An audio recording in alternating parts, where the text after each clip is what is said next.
মমতার মঞ্চে জামা বদলি বিজেপি সাংসদ জন বার্লা। রাজনীতির এক সময় ছিল আদর্শ নীতি, এখন হয়ে গেছে জামা পাল্টানোর নীতি। ফলে আজ যে এক দলে, কাল সে চলে যাচ্ছে আরও এক দলে। সেই ব্যাপারেই আবার নতুন নিদর্শন তৈরি করলেন বিজেপি সাংসদ জন বার্লা। মালদহ মুর্শিদাবাদের পর বৃহস্পতিবার আলিপুরদুয়ারে অনুষ্ঠান রয়েছে মুখ্যমন্ত্রীর। জল্পনা বাড়ছিল মমতার এই সভা থেকে কি প্রাক্তন বিজেপি সাংসদ জন বার্লা যোগফুল বদলাবেন, যোগ দেবেন তৃণমূলে। এদিন মমতার সভা মঞ্চে দেখা যায় জন বার্লাকে। হাসি মুখে সৌজন্য বিনিময় দুজনের। শেষ পর্যন্ত তিনি যোগ দিলেন তৃণমূলে। তার বক্তব্য, বিজেপিতে তার কথা কেউ শুনছেন না।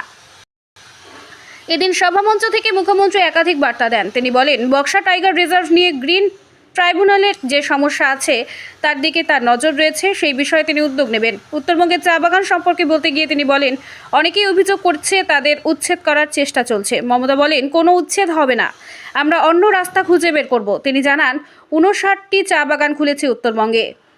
চা বাগানের মানুষদের পাট্টা ও বাড়ি দুটোই দেওয়া হবে। নেতাজির প্রসঙ্গে তিনি জানান, নেতাজির অন্তর্ধানের 64টা ফাইল রাজ্যের কাছে ছিল, সেটা আমি পাবলিককে দেখার জন্য দিয়েছি। এদিন সভার প্রথমেই তিনি নেতাজির ছবিতে মাল্যদান করেন।